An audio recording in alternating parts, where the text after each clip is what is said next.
Today we've got a wholesome story about how even introverts can have their eyes open to new, fun, creative things. We'll get into that story in a bit, but first, I faked being obsessed with school for years just to escape an arranged marriage. I seriously have 4 degrees, but not because I'm some genius. I just kept studying to avoid my family forcing me into a marriage I didn't want.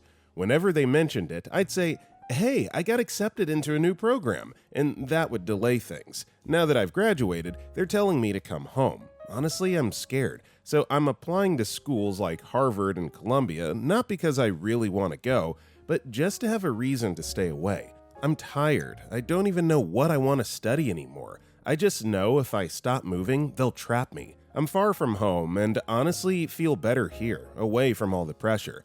I love my family and appreciate their support, but they want me to marry who they choose, not who I want. Sometimes it feels like I'm living 2 lives, one where I'm free and one where I'm stuck trying to meet their expectations.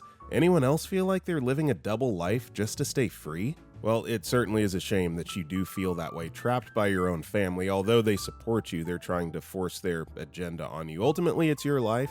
And if you have the skill set to continue to go to school, I would certainly do so and put yourself in a position where you don't necessarily need their monetary financial support anymore, and just make your own decisions. I know it's difficult, but that sounds like that's what you really want to do, so go for it. Summer Ice Cream 3893 commented, "With all those degrees, why don't you apply for jobs and focus on having a career rather than an arranged marriage? Also, since you're an international student, apply to jobs in different countries except your own, of course. If you're worried that your family will drag you back home to force you to get married, then don't tell them where you end up, country and career. Instead, let them think you're still studying while you give yourself time to get settled into your new life." By the way, hey everybody, my name is Brendan, and if you guys enjoy these true off my chest videos, it would be amazing if you liked the video or commented down below if you're listening to our podcast. Now then, our next story is: bus driver left me stranded in the middle of nowhere because I was rude months ago. So this happened back in December, and I'm still kind of shaken up about it. I was on my way to work taking the regional bus like I usually do. It's about a 50-minute ride from where I was staying at my grandma's place. I got on around 7 p.m. This was in northern Norway, where public transport is super limited. This bus only runs twice a day, once in the morning and once in the evening. If you miss it, that's basically it. No taxis, no other buses, no shelters, just cold, empty road and wilderness. I hadn't slept the night before and was totally exhausted. I ended up dozing off, which I almost never do on the bus. My stop is in a small village by the ocean. The driver knows this. He's driven me tons of times before and always sees where I get off since there aren't many passengers on this route. But that night, I woke up at the very last stop. Some other passenger noticed I was still on the bus and woke me up. Still half asleep and confused, I got off the bus. Looking back, I should have just talked to the driver before getting off, but I wasn't thinking clearly. Driver waved me over to his window. I asked if we had already passed my stop. He looked me right in the eye and said, "Yeah, a long time ago." I asked if he was heading back that way and if I could get on again to actually get home. Then, without missing a beat, he said, "I remember you were rude to me before, so you'll just have to figure it out." Then he shut the window and drove off. Just like that, left me standing there. I'm a 19-year-old black guy in a mostly white rural area. I stood there in the dark trying to figure out what just happened. No way home, no backup options. My phone was at 5%. I didn't even have service at first. It was 40 degrees out in the middle of winter and I was stuck in the middle of nowhere. I finally managed to call my mom, who was visiting my grandma for the holidays. By pure luck, a friend of a family friend happened to be nearby and came to pick me up. If that guy hadn't been around, I honestly don't know what I would have done. I was seriously close to being stuck outside all night with no help. The rudeness he was talking about happened 2 months before. He had actually driven right past me while I was clearly waiting. I had to get my 70-year-old grandma to drive after the bus just to flag him down so I could get on. I confronted him when I finally got inside. I wasn't yelling, just upset and asking why he ignored me. Apparently, that was enough for him to hold a grudge for months and decide to leave me stranded later. And it wasn't even the first weird thing this guy did. Another day, when I was boarding from the main stop, my sister's boyfriend dropped me off. As I was walking toward the bus door, the driver actually started pulling away. My sister's boyfriend had to block him with my grandma's car to stop him from leaving. When I finally got on, the driver just looked at me and said, "Tell your driver he can get a 10,000 kroner fine." And that was before I said a single word. This guy wasn't just having a bad day. He used his position to get revenge on a teenager over some petty grudge, in a place with no other transport options, in a situation where leaving someone behind isn't just annoying, it's actually dangerous, and he didn't care at all. I filed a formal complaint, but honestly, I don't know if anything came of it. I just needed to get this off my chest because it still feels unreal. Some people really shouldn't be trusted with that kind of responsibility. Yeah, this is totally uncalled for, completely out of pocket. This guy doesn't need to have a job, right? I mean, there's plenty of people that I encounter on a day-to-day basis that I would rather not do business with, but still have a job to do, still have to roll up your sleeves and be professional, whether you like that person or not. So, yeah, if he's going to be stranding people outside in the cold, you don't need to be a public bus driver anymore. Sorry. Silk Fader Rose replied, "Bro, that driver is a straight-up menace. What? Holding a grudge over something that minor and leaving you stranded in freezing temps is next level petty. Power-tripping losers like him shouldn't have jobs where people's safety depends on them.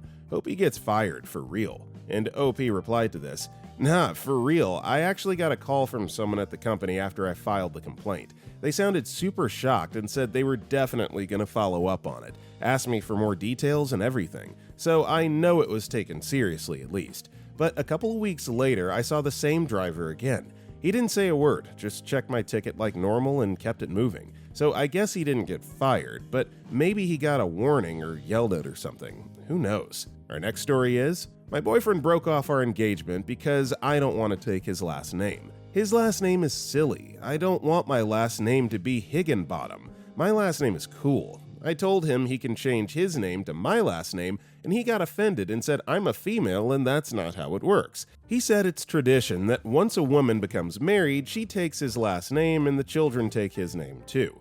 I said I don't want to do that. He actually broke off our engagement and ended our relationship over this. He blocked me on everything. That was the end of that. I feel like I didn't get the proper closure. This breakup is living in my head rent-free. I just want to tell him off. This whole thing is stupid." Well, it sounds like this guy did you a favor. I mean, traditionally, yeah, most heterosexual couples do this, but that's not like a tried and true, set in stone, hard and fast rule. So, yeah, I mean, if he's that insistent and you're that insistent in opposition, I couldn't think of a worse way to go into, a lifelong partnership, i.e. marriage, than a disagreement over something like this. So you guys are probably right to split. He did you a favor. Not compatible. Anime commented, "I had a geography teacher with that exact surname. Do you know what he did before he had children? He changed his name. He changed the Higgin part due to being bullied as a child to his surname." Our next story is, "I ruined my high school graduation ceremony for my mother 37 years ago and just realized how much I hurt her. She passed away in 2008 and I'll never get to apologize to her. I graduated from high school in June 1988. Unfortunately, my dad passed away in March of 1988. I told my mom that I didn't want a graduation party or anything celebratory. I went to the ceremony, walked, got my diploma, went to my seat and walked to my car, went home and took a nap. I woke up a couple hours later and had a picture taken with my mom, who was a little sad but happy at the same time to see me.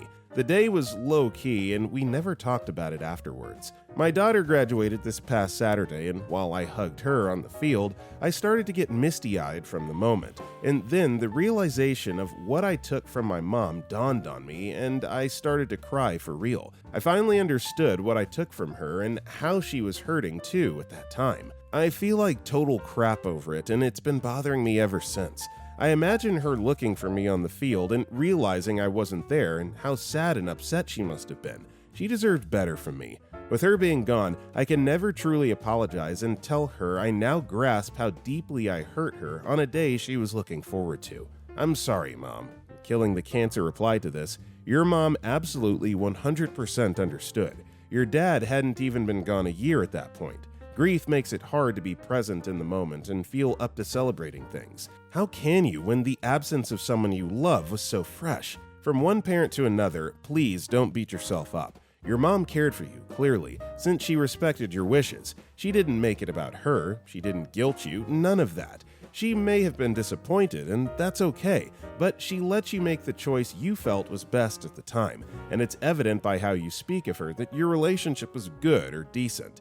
Grief makes people wonky, and she likely knew this and just did her best to love you through it. Congratulations to your daughter on her graduation, and may you be there for whatever curveballs life throws her. Our next story is, I had my first bad Uber experience today. I had my first really bad Uber experience today, to the point that I would have ended the ride and gotten out if we hadn't been on the highway. I'm currently in school, hours from home, so I don't know anyone in the area to come and get me. I also don't have proof. I thought that I had audio recording. By the time I saw that it wasn't recording, he'd stopped the more overt stuff. He was commenting on my lips and body, calling me sexy. He said that he was lucky that I was in his car, said that I looked way younger than I actually was, asked me how I met my boyfriend, then asked me to download Tinder onto his phone. He had porn on his phone along with a bunch of searches for paid hooked up, and he already had Tinder downloaded. He told me that he was looking for a woman. That young was good, very good, and that he was tired of spending so much getting happy endings. Then he started trying to look through Tinder while we were driving until we almost got hit by a semi trying to merge. Almost rear-ended a truck because he was too busy staring at me in his rearview mirror. When we got to my destination, he said, "Give me 5 stars. You're fine. This is okay. Don't report me or I'll lose my Uber account. I got you here in time, didn't I?" His whole body language was super predatory. The look in his face was horrible. I genuinely think he would have followed me out of the vehicle if we weren't in a super public, busy area. I'm obviously going to report him, but I've already had a stalker before, and I'm worried that he'll know it was me and come to my residence. I'm not sure what I was hoping for here. I guess I just needed a sounding board. Well, definitely sorry to hear that this happened to you, OP. Definitely report this guy, though. Would certainly hate to hear of anyone else having to go through this as well. He needs to be, not just have his Uber license revoked. This guy probably needs to serve a little bit of time. Gives you chills, though. It's creepy. Hate to hear stories like this. Pristine Egg 3831 replied, "I'm so sorry this happened. You can be very sure that he's done this to many other people. Your report should be the one that gets him banned. He really doesn't have time to be loitering around your home, so don't worry too much. In future, don't use your real drop-off address. Use your neighbor's address, and wait for the driver to leave before going inside, if it's safe. There will always be creepy people in the world. I'm sorry you encountered this one. I'm glad it didn't escalate. You did well to get through it and handle it calmly. Be proud of yourself. You may have just saved yourself. This guy likely belongs in jail." Our next story is, I took my flatmate's hoodie home and something in me snapped. I'm a 23-year-old male. My flatmate, L, 24-year-old male. We were out with a couple of lads, just drinking and nothing heavy. They all planned to go smoke after, but I said I'd head back. L handed me his hoodie before I left. "Take this home for me, yeah?" I tied it around my waist and biked back like it was nothing. When I got in, I peeled it off, and that's when it hit me. The smell. Sweat, leftover aftershave, and deodorant, beer, and something else I can't even name. I don't know why it got to me the way it did, but it did. I sat with it longer than I should have, pressed it to my face, breathed it in, and something in me changed, like a switch flipped. I've never been with a lad, don't even know if I want to be, but in that moment, I wanted to melt into his scent and never come back. Afterwards, I felt sick, genuinely sick. I hung the hoodie on his door handle and went to bed shaking. Lay there for hours thinking about what I'd done, how close as mates I am with him, how far from normal I suddenly felt. I haven't been able to look him in the eye since. I'm scared I won't be able to act normal around him again. Worried about what this means. Just needed to get it off my chest. Guys, I really have nothing to add here. Never experienced this. It's, like a sensory thing, I guess. But let's see what these comments have to say. Meow Meow Meow commented, "Sometimes smells just smell that good. Smelling another person is intimate and valuable. Maybe you've been along too long? It might not mean at all that you're into dudes, just that you miss that closeness." And OP replied to this, "Yeah, maybe you're right. Maybe it's just that I've gone too long without feeling close to someone. Sometimes I think it's less about hooked up and more about wanting to disappear into someone else. like wanting to be around someone so much that even their leftover scent feels like company. Just scared I'll read too much into it and end up messing everything up. Our next story is, I laughed at my mother-in-law's near-death experience, and it feels great. Some months ago, my family-in-law was dismissive of my deadly allergy to seafood and almost made me go to the hospital because they kept eating it with me near, despite my explanations about how serious it was. Since then, my girlfriend stood up for me and we cut contact with mother-in-law, save for a family video chat every once in a while. A couple days ago, my father-in-law called and asked girlfriend to meet him at the hospital. I went because she asked me to go. When we got there, the whole family was around, and father-in-law told us that mother-in-law went into anaphylactic shock because of, what? Shellfish, just like I do. Apparently, her allergy accumulated, and years of not taking it seriously made it lethal. She survived without any consequences, apart from not being able to eat or get near her beloved seafood anymore. After that news sunk in, I burst into laughter. Not quite giggles, but full-on hysterical laughing in front of everyone. Just the irony of it all and the feeling of being avenged was too much for me. My girlfriend laughed along with another couple relatives that knew about that first story with my allergy, but the rest of the family spread the rumor, and mother-in-law found out and is livid. Called us and screamed and cried about how she could have died, and poor her. Some of the family showed their support and said she had it coming. Others said we should have been more forgiving and sympathetic, but honestly, after she risked my health because my allergy wasn't that serious to her, I don't have sympathy at all. I don't know about this, and I don't believe that two wrongs make a right, but also, ironically, I myself am highly allergic to shellfish and have the exact same reaction, so I can relate. If someone eats shellfish around me and knows that I am highly allergic, I'd be pretty TO'd as well. Scary Alternative 11 replied, I'm sitting over here laughing my butt off for you. Gotta love karma. A slightly different story for y'all. My own dad forgot he was allergic to shellfish. I honestly have no idea how he couldn't remember something like that, but it's true. Anyway, we were at a family barbecue one summer day, and someone brought prawn cocktail. I look over to see him about to pop a prawn in his mouth, and I launched myself while screaming at him and managed to knock it out of his hand. Everyone starts losing their minds at me, thinking I'm some sort of crazy lady, until my mom finally realized what was going on and screams, "You idiot! Did you really try to eat a prawn? You could have died." Our next story is, my husband is annoying. Throwaway account because my husband is an avid Reddit user and also follows me. I have been with my husband for 8 years and married for 4. He's given me 2 beautiful sons, and he has a daughter from a previous relationship that we have every other week. I love my husband so deeply, but I'm not sure how long I can keep loving him because of how annoying he is. Hear me out. We're both in our early 30s. I can't watch a movie without this man starting to make funny sounds like beatboxing, rapping, or shouting random words or phrases out loud. He's more rough with our sons than what they want him to be, and they can be rough, and it usually ends in tears. He throws them, pretends to beat them up, takes their stuff and runs off, calls them mean nicknames, and plays practical jokes. I know I sound awful. I know it just looks like he's a loving dad heavily invested in his son's playtimes, but the boys really don't enjoy it. They nearly always beg him to stop, but it falls on deaf ears until I intervene. When the boys decide they want to play back, he immediately starts sulking and getting moody with them for being too rough. He's very insistent on creating his own questionable fashion choices and gets deeply hurt and offended if anyone tries to break it to him that, we word it in nicer times, he simply looks ridiculous. Examples of this would be his socks pulled up as high as they can go, usually up to his knees, and then he will roll his shorts up until they're about halfway up his thigh. This is just one example. I can list hundreds. He's an incredibly messy person to live with. His favorite habit is leaving his socks and boxers everywhere, tools everywhere, and just general day-to-day mess from not clearing up after himself. I love him deeply. I do not feel I have the right to change someone, but I'm starting to think we're not compatible. I'm worried I'm just a huge buzzkill and my sons are very much like me. I'm worried he would be much happier in a jokey, non-serious family. I'm worried I would be happier with a more serious man.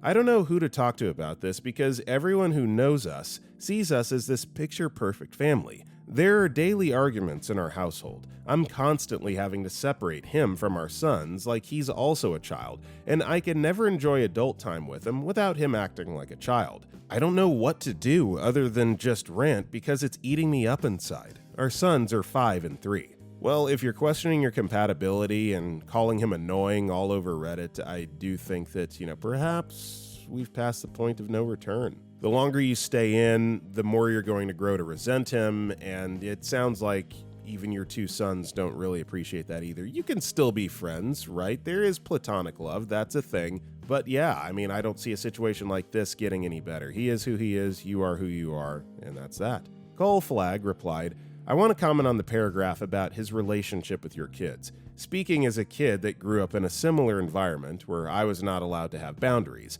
I was not allowed to say when someone larger and in a position of authority wanted to tickle me, pinch me, or twist my toes painfully and would not stop when I begged them to. This is abusive and bullying behavior. It is not okay. To this day, I hate to be touched or tickled without my permission. It pees me the heck off. Our next story is, I hate my teenage daughter. Throwaway account. I cannot stand my teen daughter. She's diagnosed with depression, anxiety, and ADHD, as well as likely borderline personality disorder. I've jumped through hoop after hoop to get her the best treatment I can, and she just refuses to help herself. She's well aware that exercise, eating healthier, sunlight, etc. all help with her moods, but refuses to do any of it. She lies constantly how she will do better and never does. She's been in therapy for years, multiple inpatient days, IOP programs, partial hospitalization, etc. She's tried multiple different medications and nothing helps. She's just an awful child, rude to everyone constantly, will say inappropriate things to get a rise out of people, refuses to do any chores or homework. The only reason she does well in school is because she's incredibly smart and does well with bare minimum effort. Whenever she doesn't get her way, she self-harms and uses it as a manipulation tactic. Nothing can ever just be simple with her. She refuses to do even basic things that are just a part of life if there's not something in it for her. I try to stay calm and patient, but do occasionally lose my cool with her. Today, I came dangerously close to screaming, "I hate you," right in her face. Her sister is none of these things. She's an absolute joy to be around, helpful and polite, excellent manners, excels at school and in sports, always cleans up her room, does what she's asked when she's asked. She makes me wonder if her sister was just born broken. Their dad is an addict and out of contact right now, and we don't even know where he is. He hasn't paid a dime of child support in a year, so finances add on to the stress.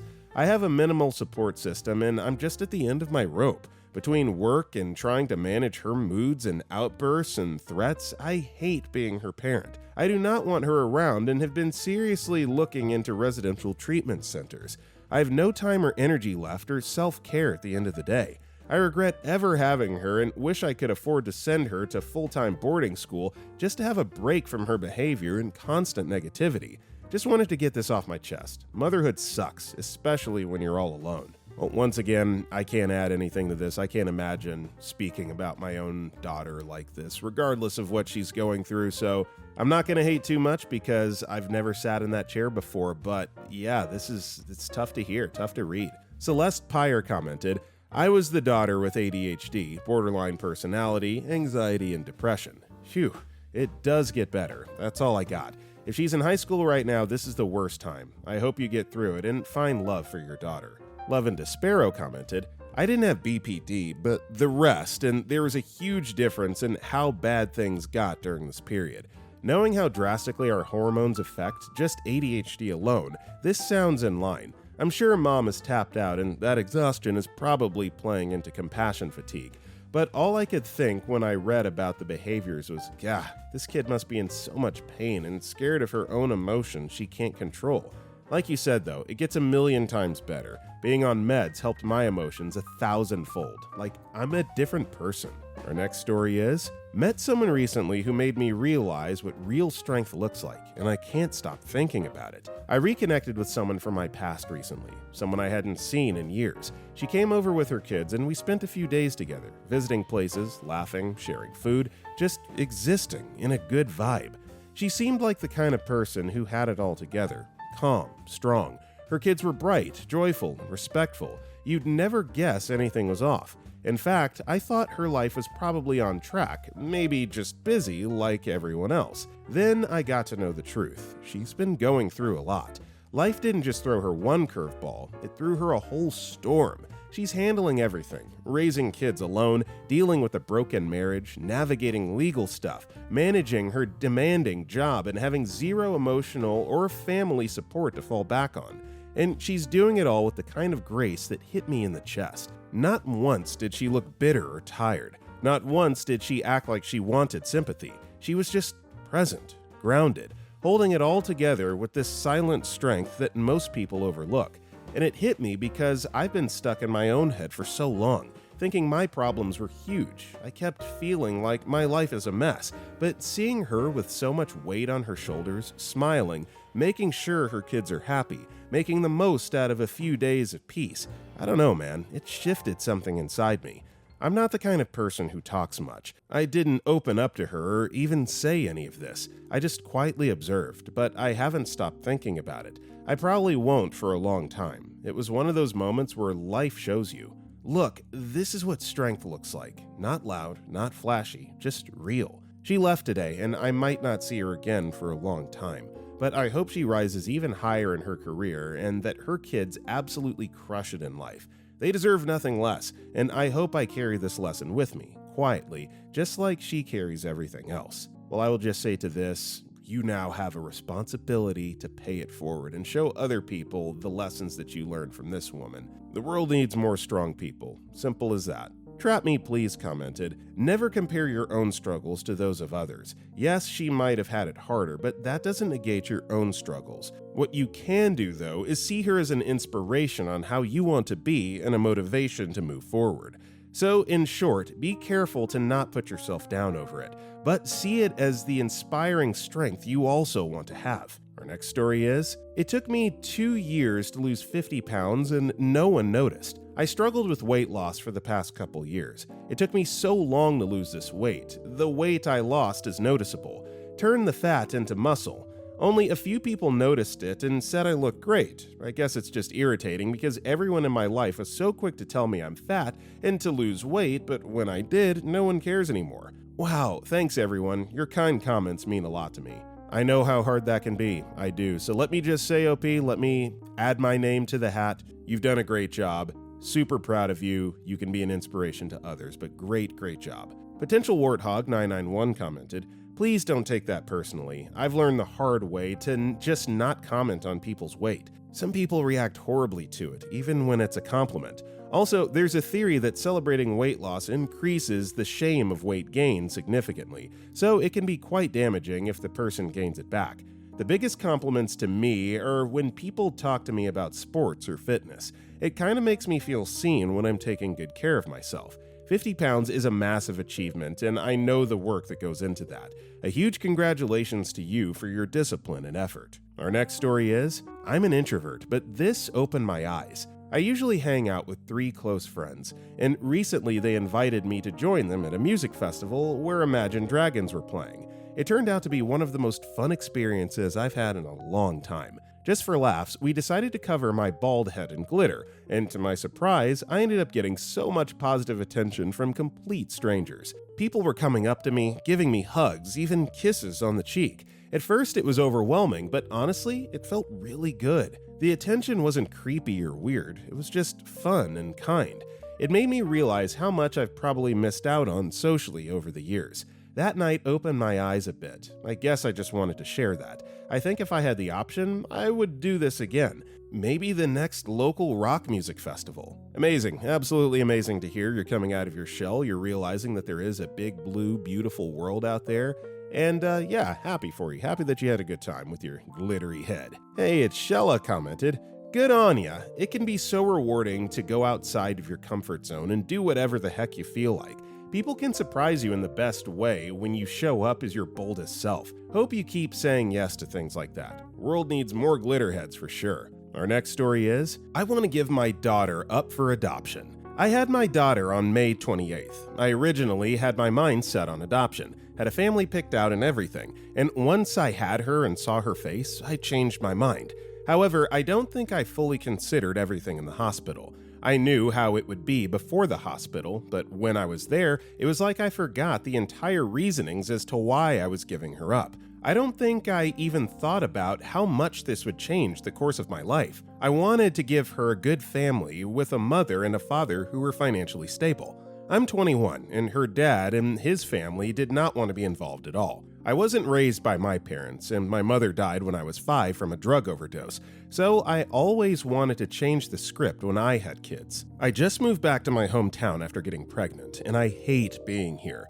My friends are 5 hours away where I used to live, and I have no job. I'm in school at the community college here, and I was set to start going to a very good and well-known university this fall for nursing. I really want to travel and focus on my education and have my life figured out before I ever become a parent. My family has bought everything for her, such as clothes, her bassinet, car seat, etc. I know if I told them I'm thinking about adoption, again, they would be so mad. They were never really supportive of me giving her up for adoption anyway. Now that I have her here, my relationship with them has been so much better.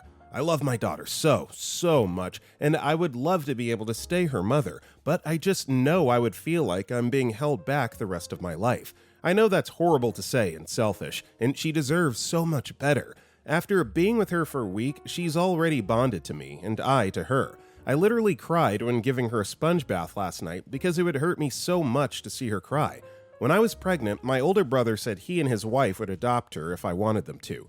They have 2 kids, live in a very good household, and are very financially stable. Originally, I wanted her to go to people who lived further away, so that I wouldn't have to be reminded of the pain of that situation. Now, I think giving her to my brother would be the best option. However, I haven't even told any of my family how I feel. I've barely told my friends. I don't even know what to do. I feel so stuck. I love her so much and just know I might have some type of resentment in the future, which isn't fair to her. Look, I'll just say this. If you go through with this and make this decision, there's no turning back. And it sounds like right now you're already kind of on the fence. You're not just wanting to straight up abandon your child. You've admitted to loving her. And so you just have to ask yourself, is this more for her benefit or for your benefit?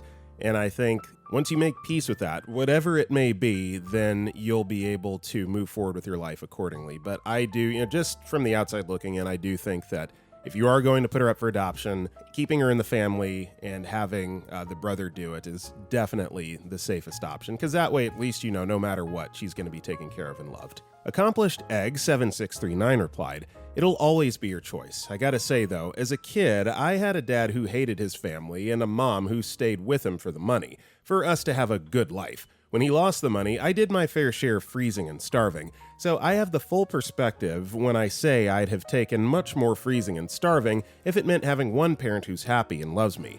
Always wished she would have had the courage to leave, raise me and my sisters alone and in peace. Little kids don't know what a good life entails. They don't value Rolex watches and trust funds. A kid's wealth is measured in how many smiles they see in a day. I bet this baby feels like the king of the world the way you talk about them. If you do adopt out this baby, don't let money be the reason." Our next story is, I cry almost every morning before work.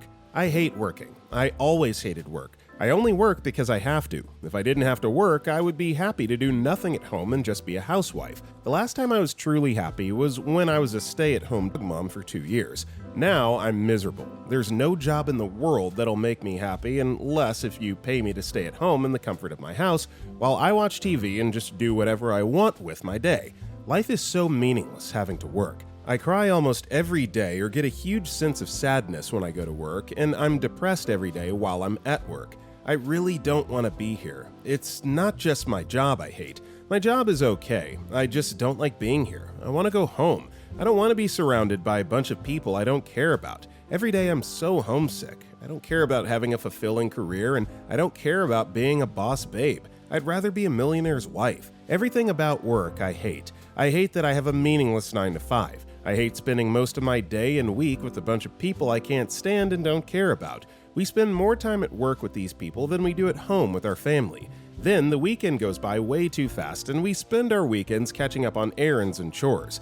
I hate that these people are so on my butt about time. I get in trouble if I'm 5 minutes late. I clock in, get coffee in the hospital, which is across my department, then get scolded to not do that and report on time at 8, so I need to be at the department at 8 or before 8. Like, female dog, I'm grown. I feel like a child at work. We have to ask permission to leave early or pick up our children when they're sick. It's ridiculous. I feel like I'm in prison for 8 hours every day while I'm at work. Look, I know OP is just venting here, but I mean, it's like welcome to the world of adulting. You're upset because you get reprimanded for being late to work. You're angry because you have to work a shift, a 9 to 5 shift. I mean, my goodness, what in the world were you expecting? Become an entrepreneur, start your own business, be your own boss if, the daily struggle of living is such a burden on you. I don't know what else to say. Broken Skater 45 replied, "You say it's not about the job, but I found being surrounded by people I actually like at work makes a massive difference. I have to be in a job where I make a positive influence or I feel like you. As currently, even if I gave the worst day, I may have made someone else's day just a bit better. It keeps me going, and then I found a purpose within my job, something that drives me. Granted, through pure rage, that change is needed.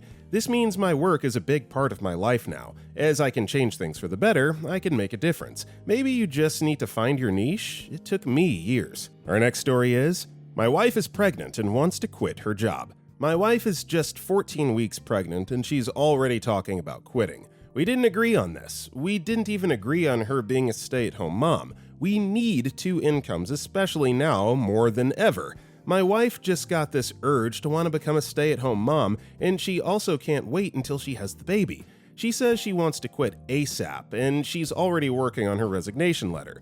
She simply says she doesn't want to work anymore. She's about to ruin us financially. Let it happen. I mean, this might sound counterintuitive, but I think this is one of those things where you have to experience the underbelly of a bad decision before you realize that it is a bad decision and change course. So, again, I'm not in a salty mood today by any means, but it sounds like the people in these stories that we've read so far just need to understand that life is hard work and you have to put in some effort if you want to get the things that you want to have. Our next story is, "My coworker caught me off guard and I got sent home. Using a throwaway because I'm embarrassed it happened. I work in F&B and started a new job recently. Everything's great and I work with a great team. Today I was setting things up with a coworker, a sweet older woman, 50s, who's been working there just a little longer than me, and we start chatting while getting our tasks done. Random getting to know you kind of things. At some point, she mentioned that I carry myself so well for how young I look before asking how old I was. After telling her that I'm 26, she just kind of paused and looked me in the eyes before saying, 'Wow, you must have been through a lot, haven't you?'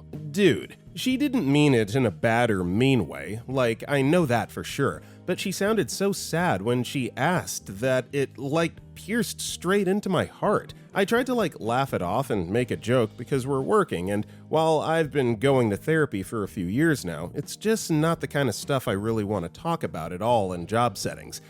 Usually deflecting with a witty joke or some meme trash brain rot works for me when I'm working, but not this time. She didn't say anything else or change her expression after I tried to joke it off.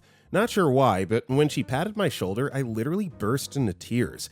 I was uncontrollably crying, and it sucked because I hate crying in public, and especially at work. I ran to the bathroom to try to recollect myself and ran into my boss on the way in.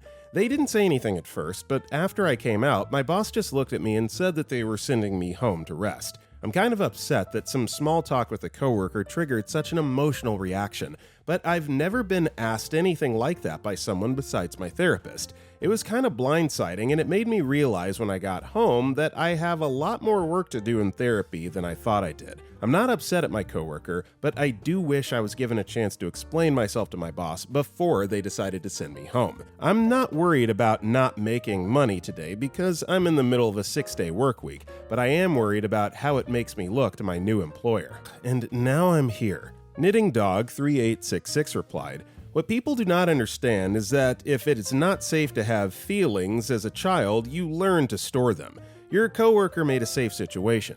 She created a space where you felt understood and cared about. You body jumped on that to get rid of the extra feelings you're carrying around. It's why every situation internally feels over the top. Your third great uncle dies who you met once. Reasonable response is to feel sad and check in on all their close family members.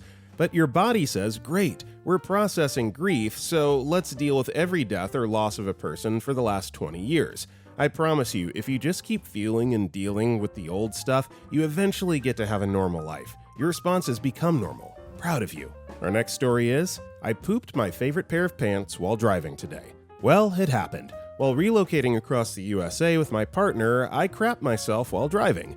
We had just stopped for a delicious lunch with green chili sandwich, a New Mexican delicacy, plus a coffee for energy. Big mistake. After about an hour of driving on the highway, a sudden urge came rushing over me. I knew I didn't have much time, as I felt this demonic bubbling in my stomach. I saw that there was a gas station at the next exit, and I floored the gas pedal with all my strength. As I was pulling into the station, however, I felt my sphincter open. I just couldn't stop it. Hot, bubbling crap flowing out of me like lava. I've had a few close calls in my day, but nothing could have prepared me for this flood. My gates could not contain it. It was not a small amount. Luckily, my husband saved my life. He helped me gather a change of clothes, bought me wipes, covered up my car while I changed my pants, and even booked me a shower stall at the gas station. He then cleaned up any residue in my car while I showered. Unfortunately, my favorite pair of pants were coated in so much poop, I just couldn't save it. Maybe I could have, but I wasn't going to drive hundreds of more miles with poop-soaked pants in my car, boiling in the hot summer sun. I just can't believe this happened. One of the most embarrassing things that's ever happened to me. I probably won't be eating green chilies again for a long time. Yuck, yeah, continence issues, I feel like that's like every sane person's worst nightmare. I will just say this. Consider yourself fortunate enough that you had a husband that was there to take care of you and kind of mask the shame a little bit. This would not be something I personally would want to be dealing with all alone in the hot New Mexican heat. Mexicanitch commented, "I'm sure all of us know the trick now. You stop for 2 hours, not just to eat when traveling. The time it takes for the stomach to process the meal, include a walk afterwards or walk to Walgreens like store to buy small things. For me, it was a snack on a plane, pepperoni, and after not eating for the previous 7 hours, that's what was all required dehydration. Here comes the Uber, and I pooped my perfect pants. Oh, the shame. I felt horrible. Now I take Imodium for long trips, or I eat after I stop for the night and stick to light snacking during the driving part of the trip. I recently did 1,300 miles with no issues. Plus, I carry a crap bag for these instances. Works awesome." Our next story is, "My boyfriend applied for his master's and got it, but I'm only finding out at a friend's gathering, so, we're at this little get-together. Casual vibe, nothing major. Someone goes, 'Yo, congrats, man. Heard you got into uni name for your master's.' And I'm just sitting there like, oh, word? This is the first time I'm hearing about any of it. The application, the acceptance, the entire I'm continuing my education and maybe moving plan. I like full-on PowerPoint level surprise in public. Everyone's clapping and I'm sipping my drink like I'm in a scene from a movie I didn't audition for. We've been together long enough that this should have been at least a, hey, I'm thinking about applying conversation, right? Not saying I need a daily play-by-play, but like, this is a major life thing, one that could affect both of us. And it's not just the not telling me part, it's the being fine with me finding out like a stranger part. I feel weird, like an extra in my own relationship. Right now I'm low-key humiliated and wondering what else I don't know. Feelings are justified. I think that you just need to have a conversation with him and clear the air, but ultimately this is great for him, so hopefully you will come to appreciate that and be happy for him. But I totally understand why you feel weird right now. Naughty Prof 90 replied, "My charitable reading, if he didn't get in, he didn't want to be a failure in your eyes. I wouldn't agree with what he did, but I can wrap my head around it. But as I said, that's me being charitable. Regardless, if the school isn't nearby and a move is involved, that would have a huge impact on your life, and it's pretty inexcusable he didn't say anything. I don't know either of you, but if he just assumed you'd go along with it, he views you as a sidekick, not a partner." Our next story is, "I regret befriending my disabled friend. I've been friends with her for a couple of years. We met in college and we got along well. I'm a pretty mentally average person, both intellectually and in the sense that I deal with just about as much mental illness like depression and anxiety as the average person, which in my opinion isn't that much.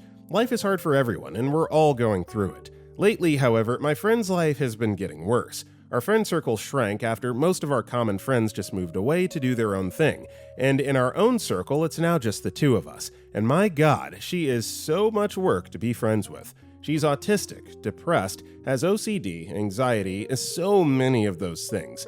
She's had a really hard past, and sometimes she talks about it, and it's just so depressing to hear. It really takes the air out of the room. She just needs to be talking to someone every day. She's one of those people that just can't be alone. So now, with our tiny group, she wants to talk to me every single day. Normally, I wouldn't mind, but I'm an introvert, and after a certain point, I need my space, and she always just talks about herself. Sometimes we'll talk about me, but in the end, the conversation always becomes about her, on her day, or her troubles, or her difficulties, something or the other. I know this is a horrible thing to say, but she's just so disabled, it's difficult to be her friend. It feels like walking on glass sometimes. I have to avoid so many things just so they don't trigger her. She's clearly one of those people who need a big friend group, but with her having basically just one friend, I feel like I'm frequently doing much more than my part for being her friend.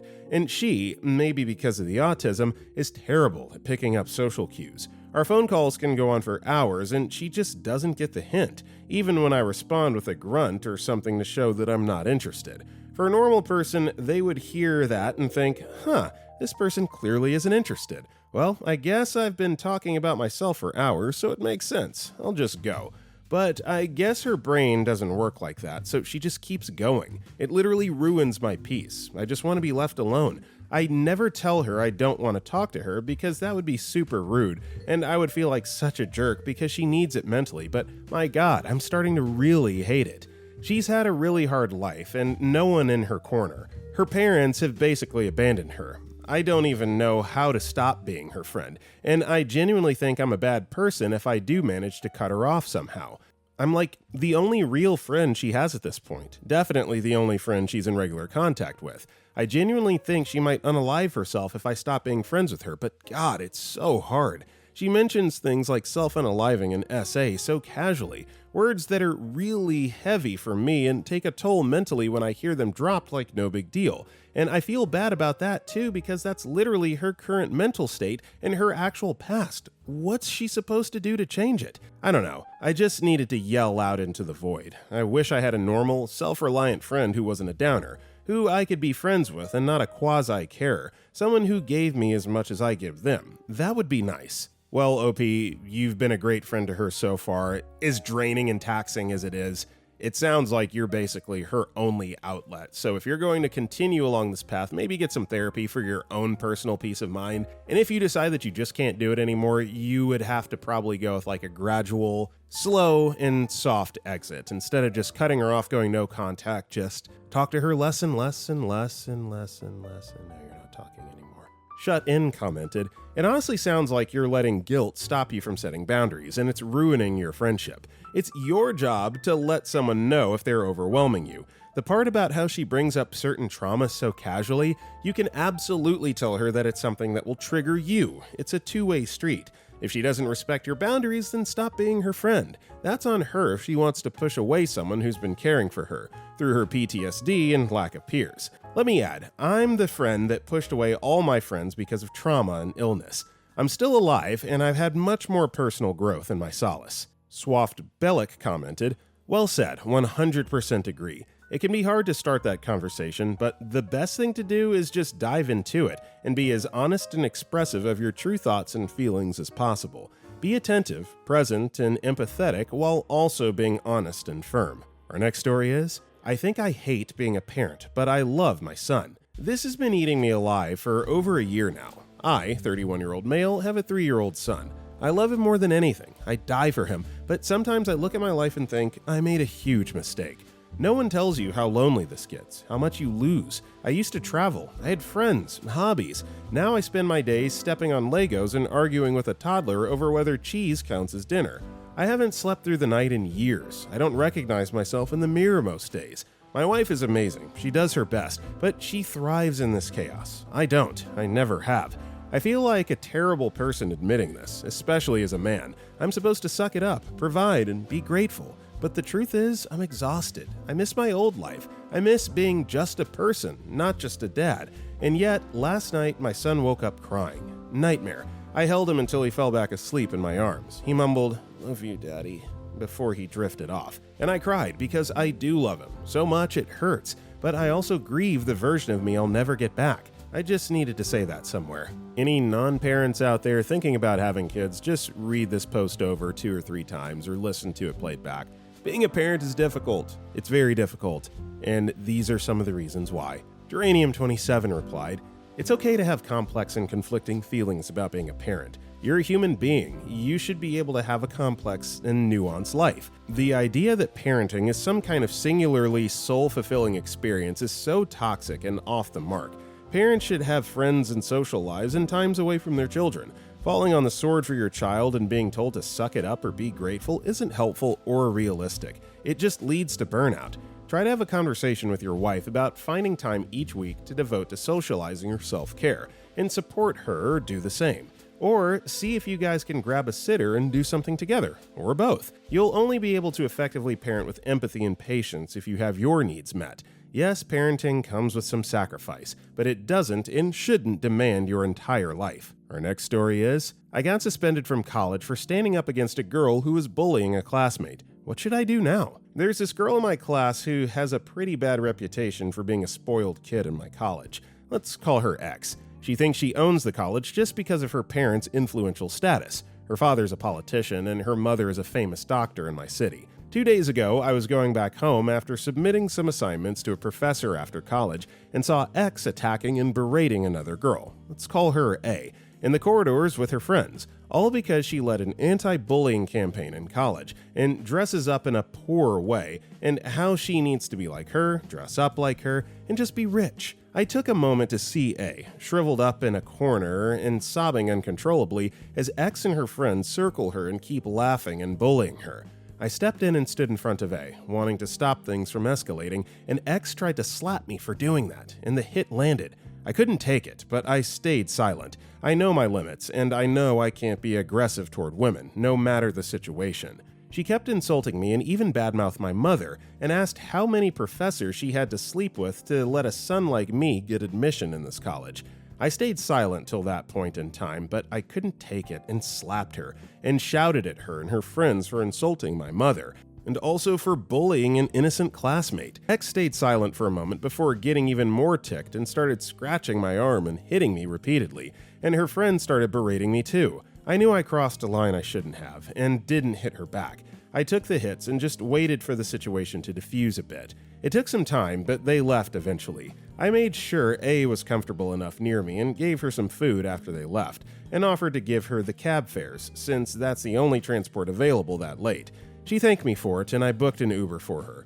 Now, my parents got a call last morning from the college and informed them that I was suspended for a week for hitting a classmate. Naturally, they got angry at me, and it's valid, since suspension is a serious matter. I don't blame them at all for reacting that way. I tried to explain it to them, and thankfully, they seemed to understand that I meant well, and my dad eventually took my side. But my mother was still a bit ticked that I got a suspension, no matter what the reason was. As much as this sounds like a made-up story, I'm afraid it's not. I'm scared of what the college might do, since I have finals coming up at the end of June, and I really don't want to have anything troubling me before I write them.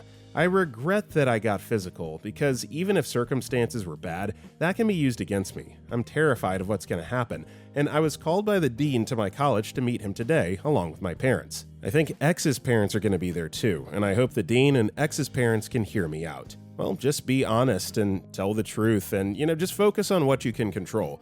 You're suspended, you're not expelled, so it's not the end of the road quite yet, but everything that you shared here in this Reddit post, that's what I would tell the dean. Plain Alternative 42 posted, "I think it would be helpful if you explained what country you're from, because this obviously isn't the USA, and the type of advice that you would get is not applicable everywhere. If wherever you are, the affluential bully and her parents are going to have more power than you, then you have to think about what recourse you have to regain that power. See if there are other people who would back you up, and or if there's possibly video footage of what exactly happened, and if you can circumvent the college and go to the media. I wish you luck, and I applaud you for standing up for the person who needed protection. OP replied to this, "Yeah, I'm from India. X has influence, but something tells me X's parents might hear me out, or at least I hope. It might be wishful thinking, but even if I get a moment to explain myself, I'd be very happy. I just regret resorting to slapping her back. But I was slapped first and was insulted on a personal level. It doesn't excuse that I hit a girl, but I just wish someone could see the real side of my story." And in response to the comment, see if there are other people who would back you up, and or if there's possibly video footage of what exactly happened, and if you can circumvent the college and go to the media. Unfortunately, no, there were little to no teaching staff present in the campus at that point, but I think there might be a CCTV in the corridors. I would ask A to help me out and give her side of the story, but I'd hate myself if I brought her to face X again. Instead, I've asked her to type her side of the story on a Google Docs file, which I plan to get printed out. Our next story is, I'm hard of hearing, and growing up, my family thought it was hilarious. I don't expect this to go viral. Actually, I hope for the contrary. Many of my family members are active on this platform, and seeing how they react about my hearing loss, I don't want to know how they would react to this. Just a preface, I'll be altering ages, times, and genders in this story for privacy. Now, growing up, I never knew I was hard of hearing. Heck, I didn't even know what that was. I just always assumed everyone heard the same as me, which was not true. I was diagnosed a little after Christmas. My parents were concerned because they realized over the holidays that I, put bluntly, could not hear crap. I got a test from an audiologist, and the results came back that I had severe hearing loss in both of my ears. I was aged 13 to 16. This was a few years back. Now, for those who don't know, the process to get hearing aids is extremely difficult and time-consuming, and considering that I would need 2 hearings, one for each ear, it was going to cost a little over $6,000. Anyways, after the diagnosis, my family just could not stop laughing. Like, constantly. They'd say something, I'd respond that I couldn't hear, and they'd just laugh and say something along the lines of, "It didn't matter anyway." This also ended up in them just talking more about me right in front of my face, taking advantage of the fact that I couldn't make out what they were saying. It was like they were taunting me. Now, for a teenager, I was extremely irritated. Nothing more than a teenager wants is to be included, and I felt everything but that. I initially thought that it was just my parents' way to cope. Maybe they felt guilty they went so long without realizing I needed help, and this was their way of finding something positive out of it. After I got the hearing aids, all the hushed talking, little jokes, they all stopped. Like my hearing aids had this magical barrier that forced them to stop talking about me. Glad to say now that I'm out of that house, and if you're thinking that I'm overreacting, this was just the tip of the iceberg as a child in my house. That's horrible. I can't imagine going through that in general, but let alone with your own family poking and playing fun at you. I'm just glad to hear that you're able to get away from that environment and that you're doing much better, OP. That is definitely inspirational. New Cantaloupe 8712 replied, "That's an incredibly mean thing to do to anyone, especially your own family, and especially a child.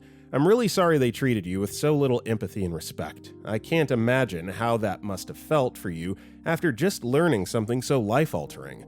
What should have been a time for discovery and bonding was instead a time for negativity for you because of their cruelty. I hope you know that you're worthy of respect and inclusion, and hope you have found a happy life away from them. I dream that you have built, or will build, a family of friends who treat you with love and make an effort to provide context and volume to suit your needs. Being in the conversation does matter, and you deserved so much better than they gave you." Okay, everybody, that is all the time we got for today. If you enjoyed the video, don't forget to like and comment down below. If you want to check out any of our other videos, click the video on the right. I got nothing else for you. I'll see you all next time.